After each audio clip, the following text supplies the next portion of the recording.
नमस्कार। बीदर जिला के सभी बिजनेसमैन टैक्स पेयर्स को एक विशेष सूचना है। पहली सूचना यह है कि late fee penalty waiver scheme आया है, यानी कि अगर आप पहले एक महीने का रिटर्न नहीं भरते थे तो एक महीने के लिए लेट फी कितना था, 10,000 रुपये। तो अभी वो कम कर दिया गया है। अगर आपका नील टर्नओवर है तो एक महीने के लिए 500 रुपये, और विथ टर्नओवर है तो एक महीने के लिए 1000 रुपये। इस स्कीम का लास्ट डेट है 31 अगस्त। तो कृपया इस स्कीम का उपयोग कीजिए और दूसरों को भी बताइए। नेक्स्ट है कर समाधान स्कीम, यानी कि जीएसटी आने से पहले वैट, पीटी, केएसटी, एंटरटेनमेंट या लग्जरी टैक्स, इन कोई भी टैक्स कानून में अगर आपका टैक्स, इंटरेस्ट और पेनल्टी भरना था तो इस स्कीम आप यूज करके सिर्फ टैक्स भरे तो काफी है, इंटरेस्ट और पेनल्टी भरने की जरूरत नहीं है। इसका लास्ट डेट है 31 अक्टूबर 2021। नेक्स्ट है कॉन्ट्रैक्टर्स, झड़पी और एमजी नरेगा या कोई और डिपार्टमेंट्स। इसमें क्या है, स्पेशली एमजी नरेगा के कॉन्ट्रैक्टर्स क्या कर रहे हैं, कुछ लोग अपना जीएसटी नंबर दूसरों को दे रहे। कृपया ऐसा मत कीजिए। क्यों? मतलब अगर आपका जीएसटी नंबर है तो टैक्स भरने का दायित्व तो आप ही के ऊपर आएगा, आप ही टैक्स भरना पड़ेगा।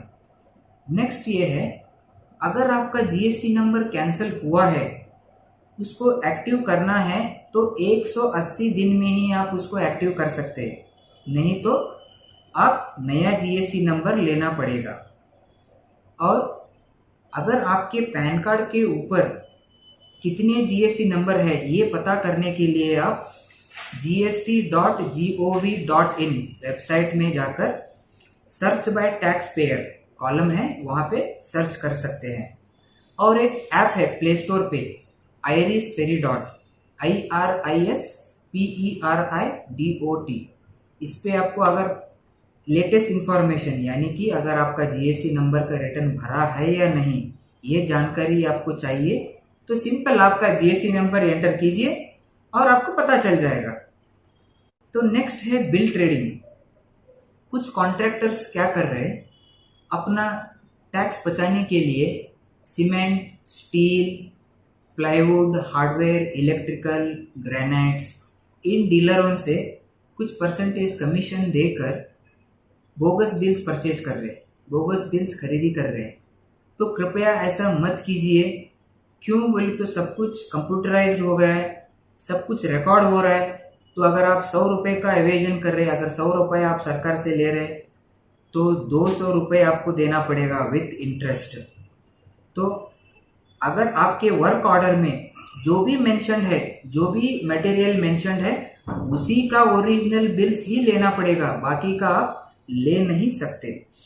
नेक्स्ट है लोन पर्पस और फ्री स्कीम। कुछ लोग क्या कर रहे हैं, जीएसटी नंबर अगर आप लिए तो लोन मिलेगा, या कुछ लोग जीएसटी नंबर ये समझ के लिए कि एक गवर्नमेंट से एक फ्री स्कीम है। तो कृपया जो भी लोग ये समझ के लिए है, ये वेबसाइट में और IRISPERIDOT ऐप में देख लीजिए आपका जीएसटी नंबर कैंसिल हुआ है या नहीं। कैंसिलेशन डेट पे देखिए, अगर कैंसिल नहीं हुआ है तो कृपया ये एमनेस्टी स्कीम यानी लेट फी वेवर, तो आप समझिए अगर आप 2 साल से जीएसटी रिटर्न नहीं भरे तो पहले क्या था, महीने को 10,000 यानी एक साल को 1,20,000 भरना था। तो अभी सिर्फ एक साल को 6,000 रुपये भरने से आपका रेस्पॉन्सिबिलिटी खत्म हो जाएगा, आप जीएसटी नंबर कैंसिल करा सकते हैं।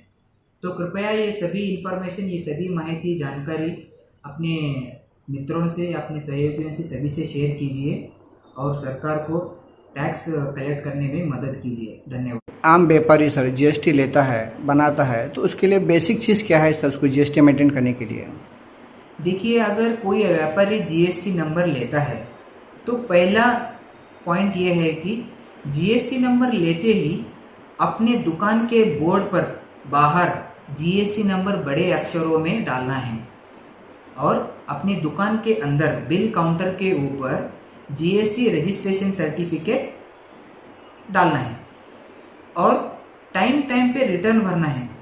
अगर आप मंथली स्कीम में हैं या क्वार्टरली रिटर्न स्कीम में हैं या कॉम्पोजिशन स्कीम में हैं, कोई भी स्कीम में है, हर एक स्कीम का एक लास्ट डेट रहता है। यानी कि अगर समझो ये जून महीना चल रहा है तो जून महीने का रिटर्न जुलाई 20 या जुलाई 25 लास्ट डेट रहता है, तो उसके अंदर आप जरूर भरना है। आप चेक करना है अगर आप भरे हैं या नहीं, आप फॉलोअप करना है। अगर आप नहीं भरे तो ही आपको लेट फी आएगी, तो आप इसलिए टाइम टाइम पे रिटर्न भरिए। अगर किसी का सर 100 मोटो के जरिए कैंसिल हो गया जीएसटी और 180 डेज के अबो हो गया सर, तो उसमें पैसे इसमें क्या करना पड़ेगा सर?